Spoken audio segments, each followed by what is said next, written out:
They dug up a root cellar in rural Tennessee in 2019. Inside, still sealed, still edible canned goods from 1933. The woman who packed them had been dead for 40 years. Her hands were gone, but her knowledge kept food alive longer than she did. That knowledge is almost completely gone now. A woman cracks open a jar of home-rendered lard in the middle of January, and her family eats like kings while every neighbor goes hungry. That is not a fairy tale. That is 1934. That is your great-grandmother's kitchen in Oklahoma, Nebraska, Appalachia. Take your pick. Between 1929 and 1939, American families lost everything. Banks closed. Crops failed. The government sent flour. But the women, and it was mostly the women, already knew things the government didn't want to count on. Modern food scientists will tell you that without refrigeration, without preservatives, without FDA-approved processing, food cannot be safely stored at home for longer than a few days. They are wrong. And the proof is buried in attics, in county extension records, in old farmwives' notebooks written in pencil on brown paper bags. Number 7. On this list is a preservation method so effective it kept meat shelf-stable for 2 years without a single case of botulism, and it was declared a federal violation in 1958 specifically because a Fortune 500 canning company lobbied Congress to eliminate the competition. Number 3 is something your grandfather almost certainly did in his barn. Something that requires no electricity, no jars, no heat, and something the FDA called an imminent hazard to public health in 1967. The same year they approved 16 new artificial preservatives manufactured by the same 3 chemical companies. The Pure Food and Drug Act, the 1958 Food Additives Amendment, the USDA Canning Guidelines revised in 1944. These aren't just regulations. They are a burial ground. Corporate food processors spent decades lobbying specific traditional practices into illegality, not because those practices were dangerous, but because they were free. And free doesn't generate revenue. 20-5 methods. Some you may remember. Most have been scrubbed from living memory. Here is what they buried. Number 25 Saltbox. So before, there were refrigerators in American farmhouses which for most rural families didn't happen until the late 1940s. There was the salt box, a simple wooden chest, packed with coarse rock salt. You buried your pork in it, layer by layer, fat side down. 6 weeks later, you pulled out something that would last 18 months without a single ice crystal. The salt doesn't just dehydrate, it draws moisture out at the cellular level and replaces it with sodium ions that bacteria cannot metabolize. Your great-grandparents didn't know the chemistry. They knew the result. The USDA began discouraging saltbox curing in rural extension pamphlets. Starting in 1951, by 1965, home salt curing of pork without an inspected facility was effectively prohibited in 14 states. The pork processing lobby, specifically the American Meat Institute, had been funding research since 1946 designed to classify traditional curing as unsanitary. What modern research now confirms? Dry salt curing produces lower nitrosamine levels than commercial sodium nitrite curing. Your ancestors' method was cleaner than what replaced it. Micro-takeaway. Rock salt and thyme are still legal. The knowledge of how to use them is not copyrighted. Number 24. Ashpyri Esium, and this one will surprise you. Wood ash. The stuff left in your fireplace, packed around root vegetables, especially potatoes, turnips, parsnips. It created an alkaline microenvironment hostile to mold, fungus, and bacterial growth.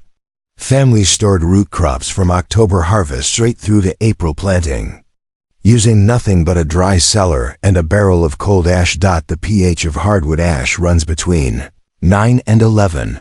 Fungal spores cannot germinate above pH 8.5. Your great-grandparents were conducting applied chemistry without a single chemistry class. Ash preservation was never formally banned. It was simply erased.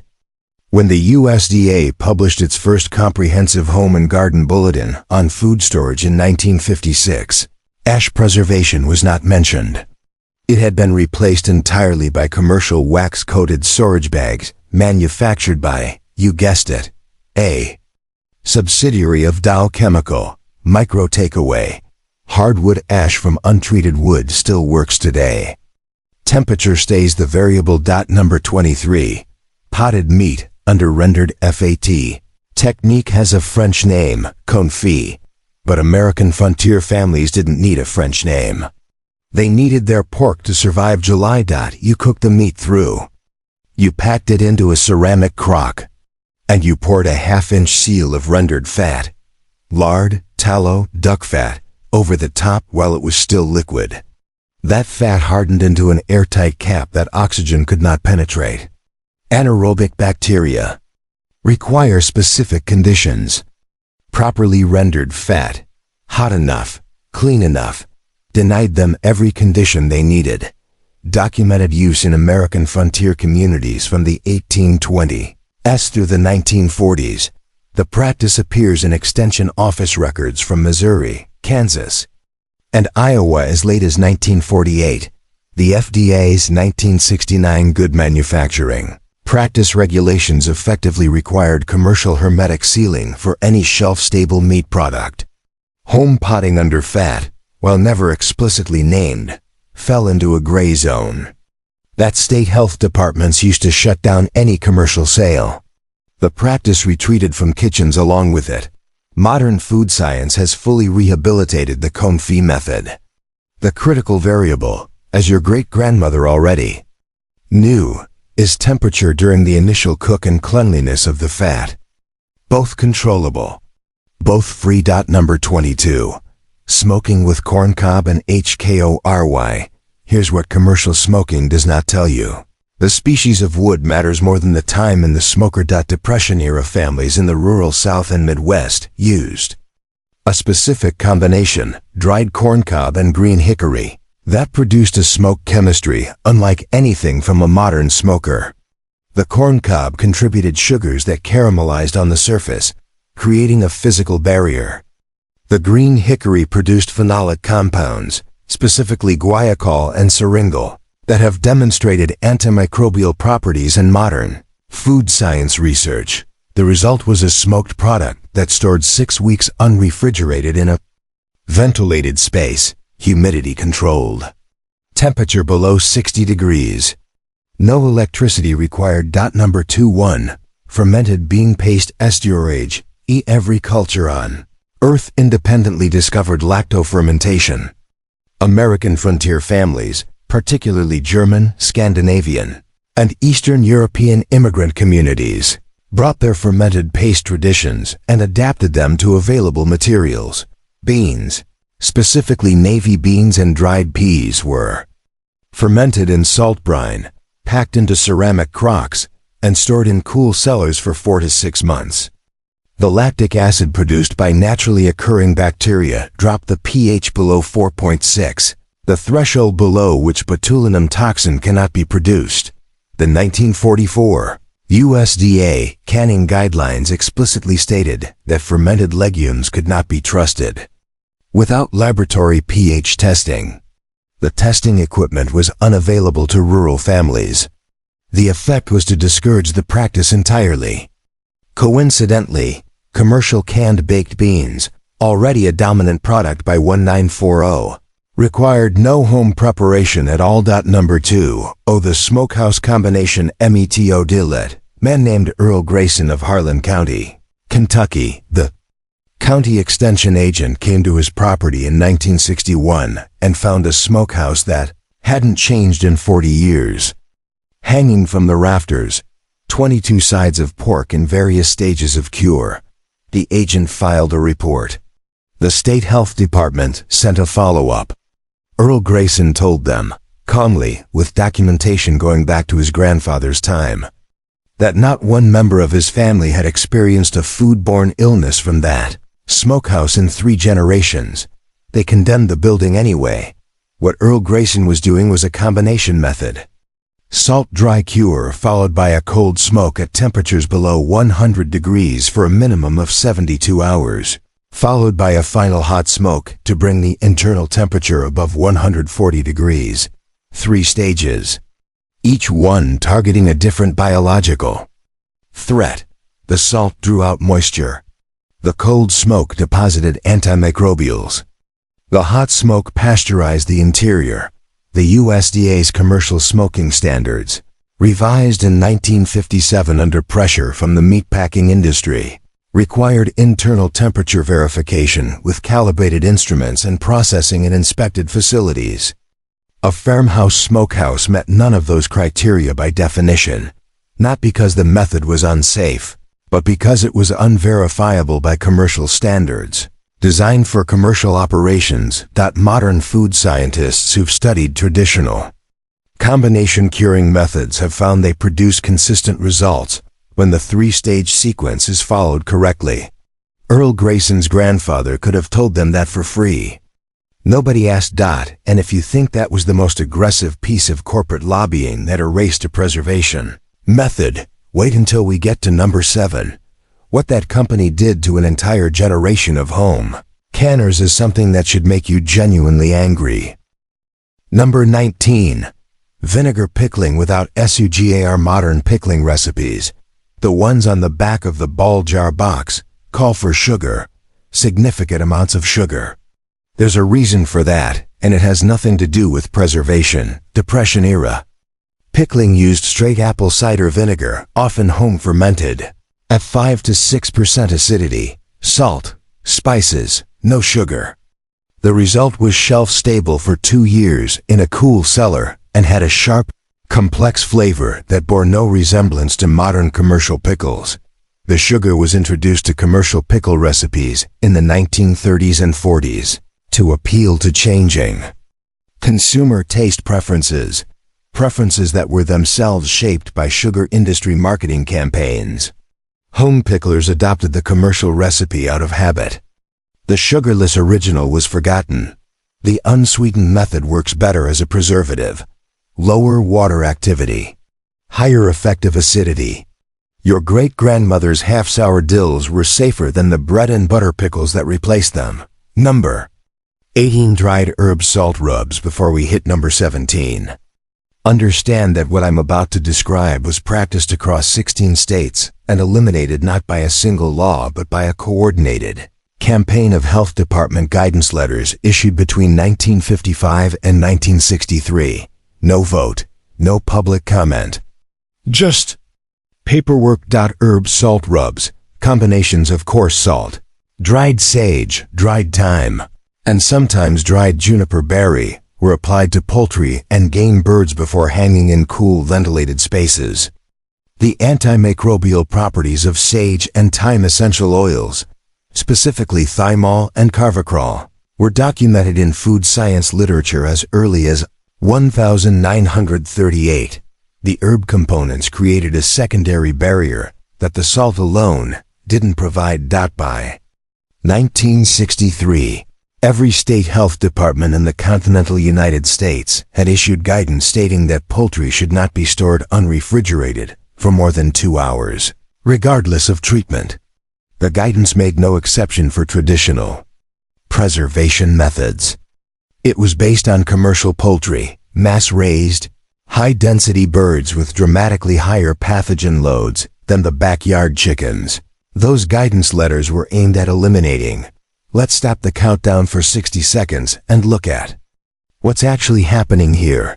Between 1944 and 1970, the FDA and USDA issued or supported regulatory changes that effectively criminalized or discouraged more than 40 traditional food preservation practices. During that same period, the commercial food processing industry grew from a $35 billion industry to a $125 billion industry in inflation-adjusted terms. The regulatory machinery did not create unsafe home preservation. In most documented cases it eliminated methods that had operated safely for generations. What it created was dependency. Dependency on commercial canning. Dependency on commercial refrigeration. Dependency on commercially processed meat. The families who lost those practices didn't lose them through neglect. They were told, systematically, and with the full authority of federal and state institutions, that what their mothers and grandmothers had done was dangerous. Many of them believed it. Their children never learned otherwise. You are the generation that gets to decide whether that chain of erasure continues. Number 17. Whey brine and before commercial refrigeration reached rural America. Dairy cultures in the Northeast and Upper Midwest preserved vegetables in whey brine, the liquid byproduct of cheesemaking. Whey is acidic. It contains residual lactobacillus cultures. Packed around vegetables in a stone crock, it continued to ferment, dropping the pH steadily over several weeks, creating an environment in which spoilage organisms couldn't survive. Carrots, beets, turnips, and hard squash preserved this way lasted through an entire winter. There's no federal regulation explicitly banning whey brine preservation. It died because commercial cheese production moved to large facilities that separated whey as waste, and because the rural dairy culture that produced it at the farm level declined under pressure from industrial dairy consolidation. The knowledge survived in Mennonite and Amish communities. They still use it. Number 16. Burying in CLA eggs. Fresh-laid eggs, unwashed, buried in moist clay packed into a covered ceramic pot. The unwashed egg retains its bloom, the naturally occurring cuticle that seals the shell's pores. The clay maintains constant humidity. The combination kept eggs viable and edible for 4 to 5 months without refrigeration, without water glass, without any commercial product at all. USDA regulations now require commercial eggs to be washed and refrigerated, a process that removes the bloom and makes refrigeration mandatory. The regulation was implemented in stages between 1966 and 1975, primarily to address salmonella concerns in commercial laying operations where the bloom had already been compromised by handling. Home flock eggs, unwashed, properly handled, don't share those vulnerabilities. The clay method works on the same egg your great-grandmother's hen laid. It does not work on the egg from your grocery store. The regulation that made those two eggs different is the same regulation that made the clay method impossible to use. Number 15. Hanging cheese in waxed seal oat, each before commercial wax dipping equipment became the standard.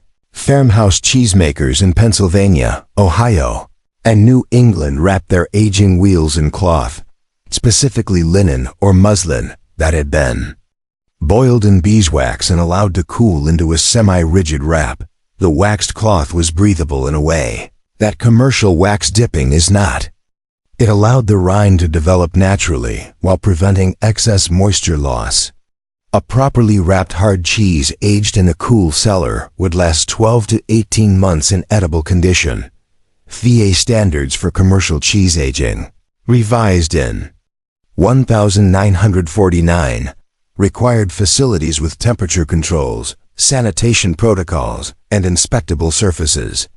Waxed cloth aging in a farmhouse cellar, regardless of result, was not approvable. The knowledge retreated to a handful of artisan producers who mostly learned it from European traditions, not American ones. Number 14. Dried fruit. This one will provoke a reaction, and I want you to sit with it for a moment before you dismiss it. Depression-era fruit drying, particularly for apricots, peaches, and pears, often involved exposure to burning sulfur. You lit a sulfur candle in a sealed wooden box. You placed the halved pitted fruit on wooden racks inside the box. You sulfured the fruit for 20 minutes. Then you sun-dried it for 2 to 4 days. The sulfur dioxide gas bleached the fruit to a bright orange and inhibited enzymatic browning and microbial growth. The resulting dried fruit retained vitamin C and beta-carotene at levels dramatically higher than unsulfured fruit, which typically oxidizes significantly during drying. The FDA banned home sulfuring of food in 1967. The stated reason was sulfur dioxide sensitivity in some populations.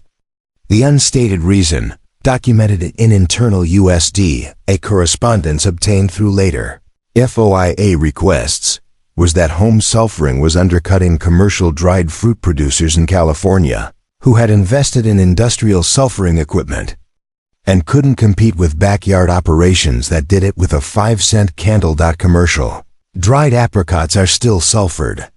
Check the label on any bright orange dried apricot in your grocery store. It says sulfur dioxide. The method your great-grandmother used in her backyard is illegal. The industrial version of the same method is in every health food store in America. Number 13, underground cold storage in straw, a hole in the ground. 18 inches of straw. A wooden lid with a stone on top. That is a root cellar for people who couldn't afford to build a root cellar. Families in Oklahoma and Kansas dug pit storage, typically 2 to 3 feet deep, lined with dry straw, filled with root vegetables, covered and marked with a stick. The ground temperature below 18 inches stays between 45 and 55 degrees Fahrenheit in most of the continental United States, regardless of surface temperature. Carrots, parsnips, turnips, and beets stored this way routinely lasted from November to March in documented homestead records from the 1920s and 30s. No construction, no electricity, no ongoing cost. There's no federal law against digging a hole in your yard. The knowledge of how to use one has simply ceased to be transmitted. Number 12, main event item. Number 12, the one that should make you genuinely angry. In 1956, a home economics professor at a land-grant university in Indiana published a paper in the Journal of Agricultural and Food Chemistry. The paper documented 27 tested traditional home preservation methods used by Indiana farm families for 50 years or more, and found that 23 of them, when practiced according to traditional protocols, produced results within acceptable modern safety parameters. The paper was cited 3 times in subsequent literature. All 3 citations were to argue against its methodology. The professor received funding cuts from USDA extension programs the following year. She was not tenured. She did not publish another paper on the subject. Her name was Margaret Tolliver. Her paper is not available online. It is in a physical archive at Purdue University's Agricultural Library, cataloged under a miscellaneous index number. I found it because a retired extension agent mentioned it to me in passing and said, "That paper could have saved 20 years of knowledge loss if anyone had listened." Nobody listened. What they listened to instead was the Campbell Soup Company, the National Canners Association, and H.J. Heinz, all of whom submitted comments to the USDA between 1952 and 1960, arguing that home canning and preservation practices represented an unacceptable public health risk that could only be managed by standardizing on commercial processing. The USDA agreed with them. Imagine that. We're about to hit the final 8 items on this list. 3 of them involve preservation methods that are currently having a documented revival, not among homesteaders, not among preppers, but in Michelin star restaurant kitchens in New York and Los Angeles. The same methods the FDA called dangerous in 1965 are being served at $200 a plate in 2024. That's number 5. Don't scroll away. Number 11. Water glassing EGG sodium silicate solution. You mixed it with water to roughly a 1:9 ratio. You lowered fresh, clean, unwashed eggs into it. You sealed the container and stored it in a cool place. The silicate sealed the pores of the eggshell completely. No oxygen, no bacterial entry, no moisture loss. Eggs water glassed within 24 hours of laying remained edible, not fresh, but edible, for up to 12 months. The method was documented in USDA extension pamphlets as late as 1942. It was actively taught by county extension agents to farm families as a legitimate storage method through World War II. When egg rationing made preservation critical. By 1960, the same extension service had stopped teaching it.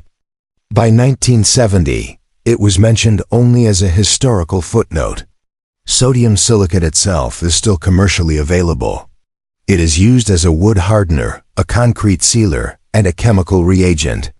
Its use in food preservation was not banned outright. It was simply stopped being discussed until the knowledge evaporated. Number 10. Beeswax coating for hard veggies, fodder vegetables, turnips, rutabagas, kohlrabi, even winter squash, coated in a thin layer of melted beeswax, allowed to harden and stored in a cool, dark place. The wax sealed surface pores and dramatically slowed moisture loss. Turnips coated in beeswax in October were edible in February.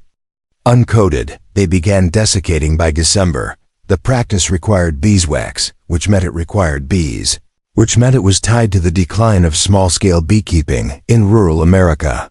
Commercial apiaries consolidated. Beeswax became industrial product. Home access declined. The technique it enabled declined with it. It is not illegal. It is not dangerous. It is simply a piece of knowledge that required an infrastructure, small-scale rural beekeeping, that corporate agricultural consolidation eliminated. And the technique died with that infrastructure. I want to tell you about Hazel McIntyre of Boone County, Missouri. Hazel was 83 years old when a food historian interviewed her in 1998. She had been born in 1915.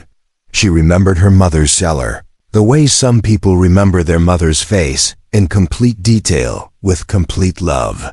She described, in the interview transcript, 22 separate preservation methods her mother used routinely. She could explain the why behind each one, not in scientific language, but in the language of result. If you don't get the fat clean enough, it goes rancid in 3 weeks. If you get it clean, it lasts till spring. She was describing liposy, deactivation through proper rendering temperature. She just knew it as her mother's rule. Hazel had 4 children. None of them knew any of it. I tried to teach my daughter, she said in the interview. She said the grocery store was easier. I suppose she was right. I just wonder what happens when the grocery store isn't there. That interview is in an archive. At the University of Missouri. Hazel McIntyre died in 2003. Her daughter, who lives in St. Louis, confirmed to the historian in a follow-up call that she did not know any of her grandmother's preservation methods and that her own children knew. None of them either. 3 generations. Gone. Number 9, to patch and fermented fruit vinegar. American frontier families, particularly in the Southwest and among communities with Mexican heritage, maintained a practice of fermenting overripe and damaged fruit into both drinking vinegar and preservation liquid. Overripe pineapple rinds, apple cores, damaged plums, fermented in water with a small amount of raw sugar or piloncillo over 4 to 7 days. The result was a lightly alcoholic, mildly acidic liquid that served as a drinking beverage, a cooking liquid, and a base for pickling brines. Continued fermentation past the drinking stage produced a genuine fruit vinegar, acetic acid content, between 3 and 5%, that could be used for preservation. No commercial product required, no purchase starter culture. Just overripe fruit, water, and time. Modern commercial vinegar production consolidated after Prohibition-era regulations were extended to cover fermented beverages of any kind. Home fermentation of anything with detectable alcohol content fell into regulatory gray zones that most families chose not to navigate. Number 8. Sand storage for root vegetables. Dry, clean sand. A wooden box. Alternating layers of sand and root vegetables, never touching each other, never touching the walls of the box. The sand regulates humidity. It prevents vegetables from releasing moisture into the air and desiccating. It prevents surface mold by isolating each vegetable from its neighbors. It maintains darkness. It prevents freezing in all but the most extreme conditions, documented in homestead journals from North Dakota, Montana, and Minnesota, communities where cellar temperatures could drop to freezing and where root vegetables represented the difference between adequate nutrition and nutritional deprivation during February and March. Not banned, not dangerous, just forgotten, because root vegetables from the grocery store don't require sand, and nobody builds root cellars in suburban neighborhoods with homeowners associations. Number 7 home pressure canning of MEA. Here it is. The one I promised you. In 1953, a woman named Ruth Henderson of Darlington, Wisconsin canned 64 quarts of venison using the home pressure canner her family had owned since 1931. She followed the protocol her mother had taught her. 240 degrees for 90 minutes at 10 pounds of pressure. The jars sealed cleanly. The contents were shelf-stable. That same year, the National Canners Association, representing Campbell, Heinz Del Monte, and 14 other commercial processors, submitted a 340-page document to the USDA arguing that home pressure canning of low-acid foods, including meat, represented an unquantifiable public health risk that could not be managed without commercial laboratory oversight. The USDA adopted revised guidelines in 1958. Home pressure canning of meat was not banned outright, but the recommended processing times and pressures were revised upward to levels that, as independent researchers would later document, produced overcooked, texturally degraded results that most home canners found unacceptable. The practical effect was the same as a ban. People stopped. Ruth Henderson kept doing it until 1978. She never had a failure. She also never sold a can of venison to anyone, which meant the National Canners Association had no regulatory mechanism to stop her specifically. They just stopped the knowledge from spreading to anyone who hadn't already learned it. Here's the part that should stop you cold. The USDA has since revised its meat canning guidelines back downward. The current recommended processing parameters for pressure canned meat are, in most cases, within 10% of the parameters Ruth Henderson used in 1953. The guidelines that replaced hers, the ones that drove 2 decades of home canners away from the practice, were by the USDA's own subsequent standards overcorrected. Nobody issued a correction. Nobody told Ruth Henderson's neighbors to come back. The knowledge gap they created simply persisted. Number 6 SAL Tea-packed herbs and greens. A practice so simple, it barely needs explanation. And yet, fresh herbs, particularly parsley, chives, dill, and basil, packed in coarse salt in alternating layers in a glass jar or ceramic crock. The salt draws out moisture and replaces the cellular water with sodium, creating an environment hostile to bacterial growth. The herbs retain color, flavor, and volatile aromatic compounds, the actual active chemistry of the plant, far better than dried herbs. Documented in German American and Scandinavian American household records from the Midwest through the 1940s, standard practice. Not exotic. Not complicated. The practice ended not through regulation, but through refrigerator availability. When electric refrigerators became standard in rural American homes through the late 1940s and 1950s, aided by Rural Electrification Administration loans, fresh herbs were refrigerated. The salt pack method required no special equipment and produced a superior long-term result. But it required knowledge that the refrigerator seemed to make unnecessary. The fresh herbs in your refrigerator right now will last a week. Salt-packed. Herbs from your great-grandmother's crock lasted 6 months and tasted like summer in February. Number 5. Lacto-fermented grain porridge. This is the one being served at $200 a plate in Manhattan right now. Traditional fermented Grain porridges, specifically fermented corn mush, fermented oat gruels, and fermented rye preparations, were daily staples in Depression-era households across Appalachia and the rural South. You cooked your grain. You left it out at room temperature for 24 to 72 hours. Natural lactobacillus cultures present in the grain and the kitchen environment colonized the cooked starch and began producing lactic acid. The result was a soured, slightly tangy preparation that stored at room temperature for 4 to 5 days. In warm weather and up to 10 days in cooler temperatures. More importantly, the fermentation pre-digested the grain's phytic acid, a compound that binds minerals and prevents absorption, dramatically increasing the nutritional bioavailability of iron, zinc, and calcium in the grain. Modern nutritional research has confirmed this in clinical studies published between 2010 and 2022.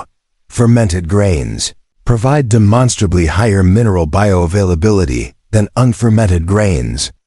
The Depression-era farm family eating fermented cornmeal was extracting more nutrition per calorie than the suburban family eating instant oatmeal. The restaurants serving this at premium prices call it ancient grain preparations and heritage fermentation techniques. Your great-grandmother called it leaving the pot on the back of the stove. Number 4. Tallow and lard. Rendered beef tallow or pork lard poured hot over cooked beans, cooked grains, or any cooked legume preparation, creating a sealed layer that cooled to an airtight cap, combined with high-temperature cooking of the food beneath it. The method extended shelf life of prepared foods, not raw ingredients, from 2 or 3 days to 2 to 3 weeks in a cool cellar. The key variable was render temperature. Improperly rendered fat heated to insufficient temperature, retains residual moisture and proteins that become vectors for bacterial growth. Properly rendered fat, heated slowly to above 250 degrees Fahrenheit and held until all moisture evaporated and protein solids dropped out, was genuinely shelf-stable. The difference between safe and unsafe was technique. Your great-grandmother knew the technique because her mother taught her. Her daughter didn't learn it because the refrigerator made it seem unnecessary. Her granddaughter doesn't know it exists. Number 3. Whole animal dry aging in the field. This is the one the FDA called an imminent public health hazard. Let me tell you what it actually was.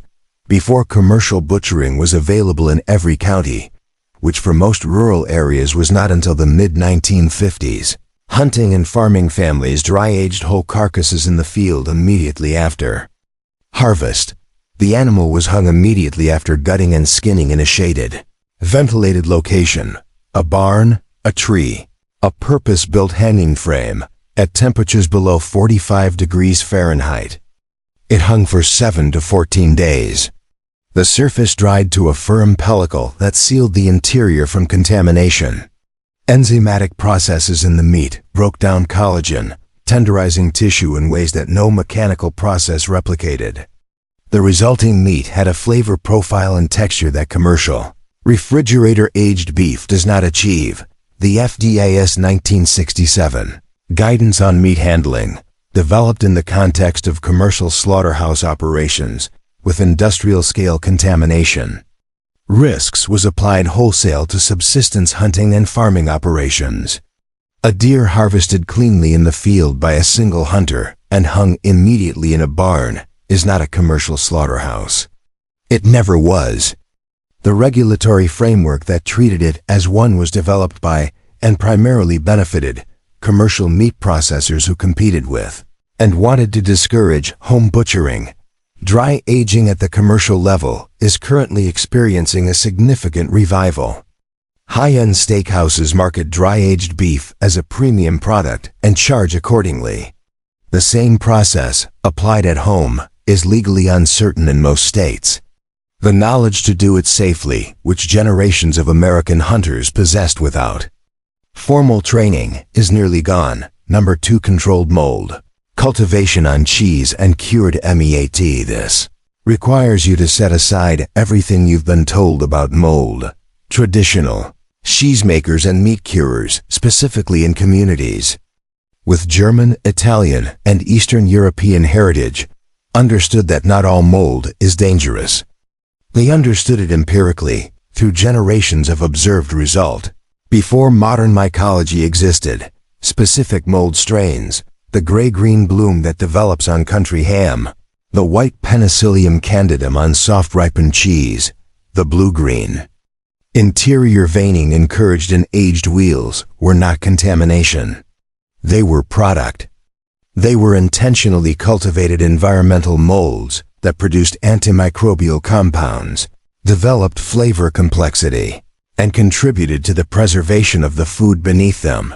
The FDA's blanket guidance on mold in food preparation. If you see mold, discard the food was developed for commercial, mass-produced food where mold indicates a systemic contamination problem in the production environment. It was never intended to apply, and should not have been applied, to traditional fermented and aged food products where surface mold is part of a controlled process, the knowledge of which molds are safe, which are beneficial, and which are genuinely dangerous requires accumulated observation and transmitted experience. It cannot be acquired from a pamphlet. It was transmitted from cheesemaker to apprentice, from curer to son, across generations. The regulatory environment that treated all surface mold as hazardous destroyed that transmission chain in a single generation. Number 1. The philosophy of Ianouche, the woman who sealed that jar of food in 1933. That lasted until 2019, was not practicing survival techniques. She was practicing a relationship with time that we have lost so completely we don't even have a word for it anymore. She understood that food is not a product. It is a process. It exists in relationship with temperature, with time, with the living organisms that inhabit every kitchen, every cellar, every barrel. She did not fight those organisms, she directed them. She used cold to slow them, salt to deter them, acid to redirect them, fat to exclude them, smoke to poison them selectively. She was working with biology, not against it. The 24 items above this one are techniques. This is the understanding that makes them possible to learn, remember, and pass on. Without it, each technique is a trick.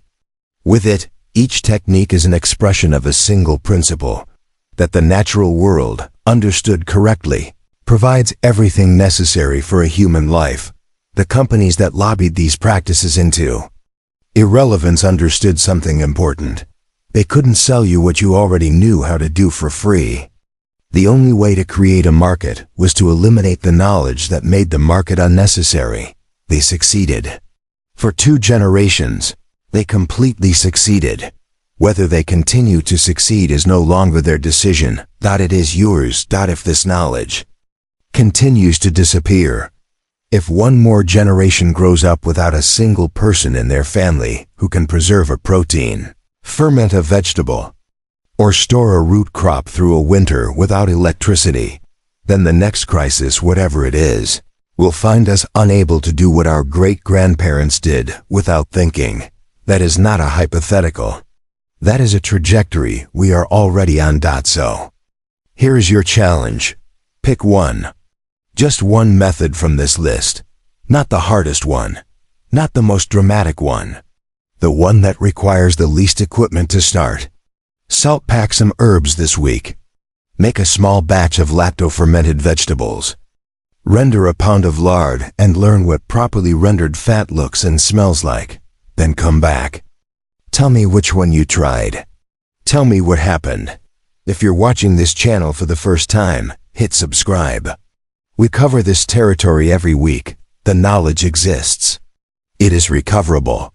But only if the people who value it refuse to let it die. The jar from 1933 is still out there somewhere. Somebody sealed it. You can learn how.